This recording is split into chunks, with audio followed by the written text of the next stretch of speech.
Hola, ¿qué tal? Bienvenidos a una nueva edición del programa Sucesos. Soy Alfredo Cuadros Añasco y el día de hoy he decidido invitar a una reconocida analista política, Ariana Tancas Maquiavelo, para conversar un poco acerca de la situación actual política que se vive en el país, sobre todo con el anuncio o esta, digamos, amenaza que hay sobre un juicio político contra el presidente de la República, ¿no? Lo interesante es que este país creo que nunca nos aburrimos en temas políticos. Así que, Ariana, buenas tardes, bienvenida aquí a OnePlus. Muy buenas tardes. Muchísimas gracias por la invitación, Alfredo. Es un gusto estar aquí. Sí, bueno, comencemos un poco desde el inicio. He visto que en redes sociales tú eres muy activa explicando a todos los usuarios acerca de cómo se van desarrollando los procesos políticos. ¿Nos puedes hacer un resumen acerca del estado actual de, digamos, este posible juicio político en contra del presidente? Con mucho gusto, porque yo sé que es un tema un poco complejo, porque, digamos, no solo está, tú que eres abogado me podrás contribuir y complementar la información, porque no solo está en la Constitución ni en la Ley Orgánica de la Función Legislativa, sino que también tiene que ver con la Corte Constitucional y otras leyes complementarias, digamos, que en cada una se van detallando partes del proceso que se tiene que seguir. Pero bueno, un poco de antecedentes. ¿Qué sucede? Esto fue creo que finales de enero, mediados de enero, que el portal La Posta empezó a publicar información sobre un presunto caso de corrupción en el gobierno y que involucra a varios funcionarios y exfuncionarios y familia del presidente. A partir de esto, al periodista Anderson Buscán lo llaman a comparecer a la asamblea para informar un poco qué es esa información que él tiene y en ese momento, en la asamblea se conforma una comisión ocasional que se llama el Gran Padrino, solo para investigar eh, esta información que se había presentado. Esta comisión es multipartidista, es decir, está compuesta por varios partidos, no es que solo de oficialismo, no es solo de oposición, sino que está compuesta por varios partidos. Y desde que se conforma la comisión, esta ha tenido un mes para elaborar un informe sobre el tema en general, que es el presunto caso de corrupción. Y el lunes ya estaba hecho el informe, es un informe que tiene alrededor de 220 páginas, y en ese informe se recomienda el juicio político al presidente. Ahora, el hecho que existe este informe no significa que va a haber un juicio político. Es una recomendación y sí se puede dar paso al juicio político, pero no necesariamente la existencia y esta recomendación da paso o es el primer paso de un juicio político. Sí, Entonces, justamente aquí te hago una primera cuestión porque quizás hay mucho desconocimiento sobre este tema. Es sobre el carácter del informe, o sea, este informe un poco para que las personas que nos ven o puedan comprender, se entiende que no es vinculante este informe, ¿correcto? correcto. Por ejemplo, eso sucede, es la dinámica de todas las comisiones que tiene la Asamblea. Ustedes saben que todos los asambleístas están divididos en distintas comisiones en la Asamblea que tratan distintos temas, desde economía, justicia, derechos humanos, medio ambiente. Entonces, siempre cuando hay un proyecto de ley, siempre se deriva a la comisión correspondiente, según el tema, y en la comisión elabora un informe de mayoría, digamos que en la que la mayoría están de acuerdo, y en el caso de que existe un informe de minoría, pues también se lo debate. Y este informe se aprueba con la mayoría de los votos de los miembros dentro de la comisión 7, entonces, y eso luego se pasa a la asamblea y ahí recién empieza, digamos, el proceso de tratar la ley. Pero en este caso es un informe sobre un juicio político. Entonces, este informe en sí mismo no es vinculante, es decir, no es porque el informe recomienda, la asamblea tiene que llamar a juicio político porque el proceso es otro. Entonces, Bueno, sí. sí, ahora, ¿cuál Entonces, es tu opinión acerca? el, Te interrumpo un sí, poquito para hacer tu opinión, porque me gustaría saber cuál es tu criterio sobre el famoso cargo de la traición a la patria, porque en un inicio a tan eso vamos. para que finalmente no salga al final. ¿Cuál es tu Sí, opinión sobre? a eso, ok, se aprueba este informe en que la versión original recomendaba el juicio político al presidente por traición a la patria y delitos contra la seguridad del Estado. A mi criterio, ambas causales son, al menos no se aplican o se ha querido un poco forzar lo que en principio significan esas dos causales. El otro día justamente leía de un experto en relaciones internacionales que hablaba de dónde sale esta noción de los crímenes en contra del Estado, ¿no? Y esto es en un contexto de guerra, en un contexto bélico, en un contexto donde claramente existe un enemigo declarado contra el Estado. Y lo mismo sucede con un poco, es la dinámica de la traición a la patria. Entonces, a mi criterio, estas dos causales no tenían ni pies ni cabeza para iniciar un juicio político. Y ojo, esto no quiere decir que no se tiene que investigar la corrupción digamos, y que no tiene que haber responsabilidades políticas al respecto, pero hay que hacer las cosas bien, porque recordemos que en este proceso la Corte Constitucional tiene que pronunciarse. Entonces, yo creo que los jueces son muy competentes y han hecho un gran trabajo en materia de las responsabilidades que tienen, y simplemente eso es una burla a la inteligencia humana. Pero finalmente el informe final, de hecho, no contempla esas causas, sino más bien delitos contra la administración pública y contra la seguridad del Estado. Yo creo que a mi criterio la que más se ajusta es justamente el tema que está directamente ligado a la corrupción, que es contra la administración pública, cohecho, etcétera. Y eso es básicamente lo que se ha votado, y ese es el informe que ahora, mañana, mejor dicho, la Asamblea va a debatirlo, y si se aprueba, por así decirlo, con 70 votos, ¿cuál es el siguiente paso? Cualquier legislador puede presentar la solicitud de empezar un juicio político. Entonces, solamente cuando se presente la solicitud de juicio político, entonces ahí empieza el proceso del juicio político. Y pues ya empieza como un trámite normal en la Asamblea, tiene que ir al CAL, tiene que ir a la Corte Constitucional, y sí, y solo si la Corte Constitucional tiene un dictamen favorable, el juicio prospera y si no se archiva. Entonces, esto podría terminar en 2 días o podría terminar, de hecho, votando por una destitución, como ya pasó en junio de Claro, y 2022. ahora, otro tema también interesante es que ya se está empezando a armar un debate sobre el alcance que tiene la Corte Constitucional, porque hay quienes, digamos, el criterio de la Corte tiene que ser meramente formal, o sea, revisar solamente formalidades. Y en cambio hay otros que dicen que no, que, o sea, que más allá de que se habla de una formalidad, la Corte Constitucional tiene la facultad de revisar por lo menos individualmente las causales que se invoquen para ver si es que se ajustan o no se ajustan a un pedido de juicio político. ¿Cuál sería tu criterio sobre esto? Yo creo que, y esa también es una discusión que se la tiene alrededor del CAL, porque antes el Consejo de Administración Legislativa no tenía la facultad para, digamos, para hacer una revisión de requisitos, que ahora con las últimas reformas sí la tiene. Entonces hay personas que dicen que el CAL no debería tener esa facultad, entre comillas, constitucional para evaluar si una ley está cumpliendo con los criterios que exige la Constitución. Y yo creo que a la inversa, en la Corte Constitucional yo sí creo que tiene la facultad, y para eso existe la Corte Constitucional, para interpretar la Constitución y velar que esto se cumpla, ¿no? No es un mero tema de formalidades, porque para eso está el CAL, para eso están las instituciones que ya tiene la Asamblea, pero la Corte Constitucional aquí en la China, en la Conchichina, está hecha para interpretar la Constitución, la ley, y en la medida de lo posible, porque recordemos que también los jueces son humanos, las medidas o el proceso a seguir que se tome esté lo más apegado al derecho posible. Sí, ahora, ¿qué pasaría si la Corte Constitucional no se pronuncia dentro del término establecido? Creo que la Corte Constitucional me parece que puede tener como una prórroga, pero lo ideal es que sea me parece que el plazo que exige la ley son 6 días, para leer, digamos, el documento que reciban, y luego si es que hay un dictamen favorable, pues empieza en el CAL todo el proceso, se remite a la Comisión de Fiscalización, se hace otro informe, y ya todo el proceso del juicio político en sí, que dura más o menos un mes, si se cumplen todos los términos, y si no se archiva, si no simplemente se archiva, pero eso no quita que se pueda presentar otro informe con otras causales, y en ese caso vuelve a la Corte Constitucional, y en ese caso la Corte diga, ahora sí es procedente.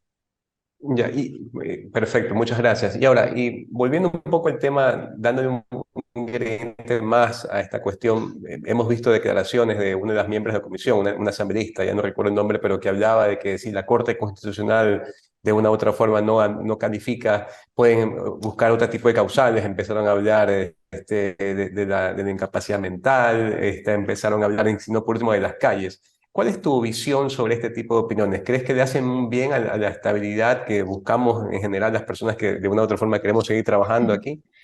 La asambleísta fue Mireia Pazmiño, que es la que está llevando a cabo todo este proceso, y me parece que será la legisladora que iniciaría, o sería el interpelante del juicio político si es que llegamos a ese proceso. Pero a mí me preocupan dos puntos de esta declaración. La primera es que básicamente, ¿qué es lo que nos están diciendo? Queremos destituir al presidente, pero no sabemos por qué. Entonces, básicamente estamos forzando la Constitución para que se ajuste a lo que yo quiero hacer. O sea, como un cálculo político. Nuevamente, esto no quiere decir que no se deba de investigar la corrupción, que no se van a determinar las responsabilidades políticas, pero básicamente lo que estamos pidiendo, en general como la ciudadanía, porque es que se haga lo que dice la ley y que si lo van a hacer, lo hagan bien. Porque una destitución no solo es un golpe político, es un golpe institucional y social. Recordemos cuando fue la caída o lo destituyeron a Abdalá Bucaram, todo el caos social que eso causó y cómo poco a poco se fueron concatenando los eventos y que llegamos a un tema como un feriado bancario. Entonces, es algo serio, ¿no? O sea, las consecuencias no son menores. Entonces, yo creo que si se va a hacer, hay que hacerlo bien, porque hay consecuencias de las que luego no podemos escapar. Eso por un lado. Y lo segundo es el tema de la incapacidad mental, que básicamente están buscando cómo lo destituye el presidente, no importa cómo, voy a buscar la causal que eventualmente la Corte me diga que sí. Y esa es la causal que se habla de la incapacidad mental. Pero la incapacidad mental no está como un requisito, como una causal para la destitución, que es lo que han planteado, pero sí está contemplada como una causal o como digamos, un requisito en el que se puedan cesar las funciones del presidente al tener una incapacidad física o mental. Pero no es un procedimiento que yo simplemente digo el presidente está incompetente mentalmente y lo sacamos, sino que se tiene que hacer un informe y se tiene que votar sobre eso. Por lo tanto, no es que yo digo, como el presidente dijo, porque el argumento de Mireya Pazmiño era básicamente dejar sobre la mesa, ustedes han visto cómo es el presidente, ustedes han visto que primero dice una cosa y después dice otra, y por ende es incapaz mental. Eso para mí es una falla en razonamiento lógico. Y bueno, y si quiere transitar por ese camino, pues veremos los médicos que avalan eso. Y nuevamente, esto no se trata de defender al presidente ni defender al gobierno, sino la institucionalidad del país. Nosotros tenemos una vasta experiencia en votando presidentes. Me atrevería a decir que somos el país latinoamericano que más le encanta hacer esto, como salida a la crisis política. Y hasta el día de hoy, el país sigue en la misma senda. Votando o no presidentes, seguimos en la misma senda.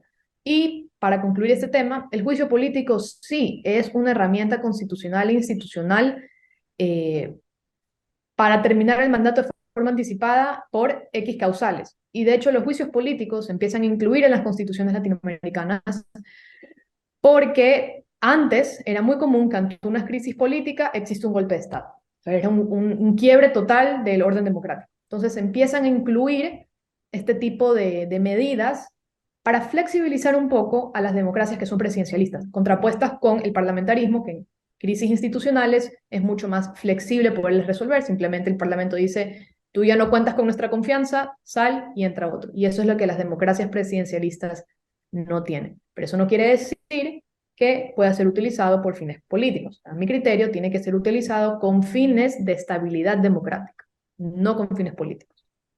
Así es, y tomando en cuenta que en un momento fuimos especialistas en esto de crisis políticas y de revocar presidentes, ¿qué se necesitaría, digámoslo así, desde el punto de vista legislativo? ¿Qué requisitos se necesitarían para que el juicio político prospere al final? O sea, se logre un resultado de destituir al presidente.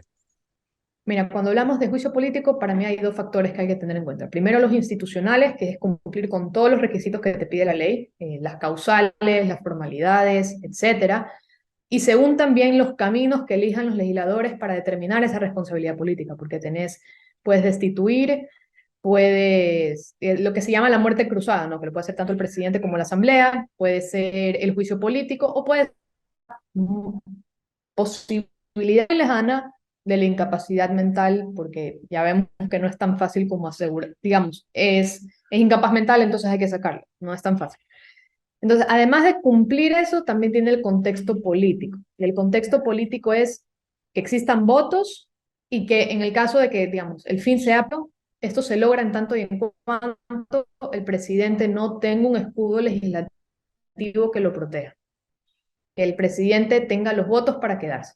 Entonces, al final del día, esto va a resumir en la capacidad de la oposición para negociar y conseguir esos votos y la capacidad del presidente para tener un escudo legislativo que lo proteja. Y todo eso está influenciado por variables económicas, sociales, y luego hilando en lo que ya dijo la asambleísta Pazmiño, las calles en muchos casos sirve para presionar a la opinión pública y a través de la opinión pública presionar a los legisladores. Entonces esto no es solo un tema institucional, sino que también es un contexto político muy específico para que pueda proceder a la destitución. Ahora, ya entrando en concreto, ¿cuántos votos se necesitarían para lograr, digamos, la finalización del juicio político con un resultado de destitución del presidente?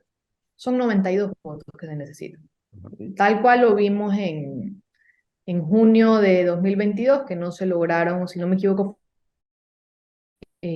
con equivocaciones también, eh, y que no dieron paso, en ese caso, a la destitución del presidente, que es otro proceso distinto al juicio político, ¿no? Cuando hay una destitución no se necesita el pronunciamiento de la Corte Constitucional, sino que es en teoría como un proceso un poco más rápido, porque la causal es la conmoción social, y como estábamos en un paro, pues era, digamos, la causal que más aplicaba. Pero ahora lo que se plantea es un juicio político, que es un proceso mucho más largo, mucho más tedioso, eh, porque no solo basta, digamos, de llamar al juicio político, de sustanciar al juicio político, pero ya la parte del juicio político en sí es bastante tedioso. Yo no sé si ustedes se acuerdan de cuando destituyeron a María Paula Romo, que fue un juicio que duró horas, ¿no? Y los interpelantes pueden tener hasta 3 horas para defenderse y el acusado como 3 horas más para defenderse. O sea, no es un proceso tan rápido como se hace, como la oposición le ha hecho pensar al país. Es un proceso bien largo, y por eso el contexto político importa, porque puede ser que ahorita, el 3 de marzo, todo el mundo quiera votar al presidente, pero de aquí a un mes quizás no es así. Y por eso el juicio político es uno de los procesos más inciertos de salidas anticipadas, porque toma mucho tiempo y en ese tiempo puede pasar de todo. Como les digo, es muy sensible al contexto político. Entonces, veremos qué pasa mañana. Mañana es un momento clave para ver si finalmente se va a transitar en esa vía. Claro, y sobre todo hay otra discusión de que si cabe o no cabe otro intento de destitución por parte de la Asamblea, porque hay quienes dicen que de acuerdo a la Constitución solamente es una vez que se puede activar, otros dicen que mientras no haya concluido el trámite no se puede, no se cuenta como que se lo ha iniciado. Por otra parte, ¿ves plausible que el presidente se lance con una muerte cruzada? Mira, yo creo que no hay incentivos para llamar a elecciones anticipadas, y por eso la oposición no ha insistido con la muerte cruzada, porque como tú bien dices, habían criterios un poco encontrados con relación a ver si se puede llamar o no la muerte cruzada, y yo encuentro argumentos válidos en ambas posturas, pero creo que la intención es que un poco no puedes llamar a muerte cruzada cada rato, ¿no? Yo creo que esa es la intención que tenía Montecristi. En todo caso, es algo que en el último de los recursos la Corte Constitucional es la que nos dará el mejor criterio al respecto. Ahora, en elecciones anticipadas yo no creo que existen los incentivos, por parte de la oposición principalmente, porque ninguno de los partidos que está en la Asamblea va a salir bien parado. O sea, yo no creo que Pachacutic pueda sacar la cantidad histórica de legisladores que tiene ahora, por ejemplo, y la izquierda democrática tampoco. Entonces yo creo que por ahí quizás no hay incentivos, porque saben que todos van a salir mal parados, y además quienes, las nuevas autoridades que se elijan, tanto presidente como asambleístas, durarían apenas año y medio en el poder, porque la muerte cruzada dicen que es mientras que termina el mandato. O sea, en 2025, de todos modos, hay que volver a llamar elecciones. Entonces, ¿quién se va a querer hacer cargo de este país, como está ahorita, por año y medio? ¿Quién se va a querer quemar año y medio teniendo en cuenta la situación actual del país? Y por eso creo que el presidente y el gobierno tienen un poco la sartén por el mango, porque el gobierno no tiene nada que perder en ese sentido.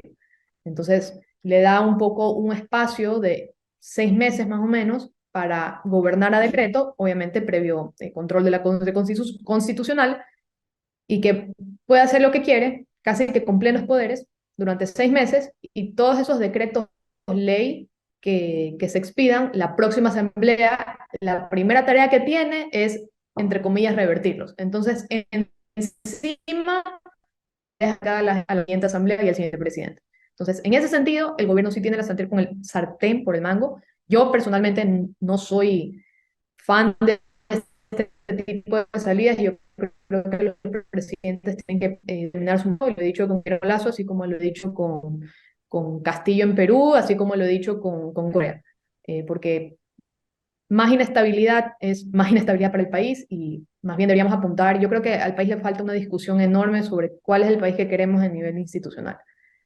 Porque la misma pregunta de la gobernabilidad nos la hemos hecho en el 2023 y nos la hemos hecho en el 2013 y la hemos hecho en el año 93 y en el año 83 y en el 73. Todas las décadas tenemos la misma pregunta y lo que nos está arrojando es este país, si no apunta a fortalecer la institucionalidad, vamos a tener este problema todos los años, todas las décadas, a menos que tengamos un liderazgo como el de Rafael Correa, que dominaba por completo la Asamblea, dominaba por completo el resto de poderes del Estado y teníamos esa sensación de estabilidad.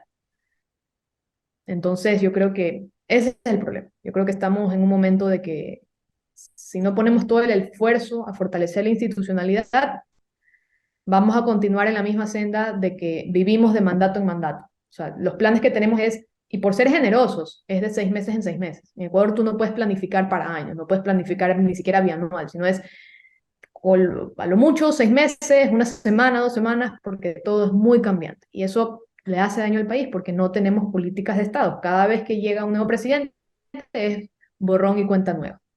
Así es. Entonces, medio avanzamos 3 pasos, pasan 3 años y retrocedemos y así sucesivamente.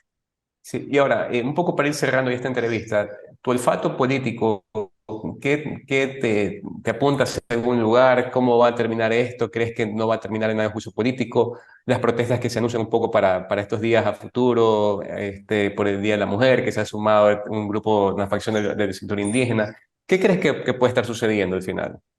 A mí, la verdad es que yo odio hacer este tipo de predicciones porque creo que, digamos, no tenemos ese oráculo, pero que creo que podría pasar, creo que un contexto de movilizaciones lo pone al gobierno en una situación muy, muy frágil, porque nuevamente, para que uno de los factores que hacen que un juicio político prospere es justamente el contexto social y político. Entonces, si hay esta presión que se siente generalizada, que el presidente se vaya, ¿qué asambleísta va a votar en contra de eso?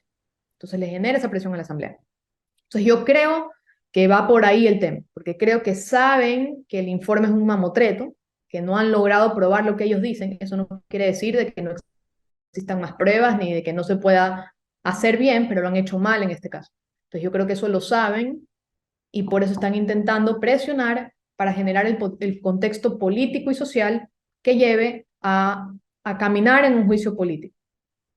Ahora, todo esto se puede acabar si es que la Corte Constitucional en efecto dice esto no avanza. Entonces, ahí nuevamente tienen que empezar otra vez el proceso, veremos si aún así lo quieren hacer.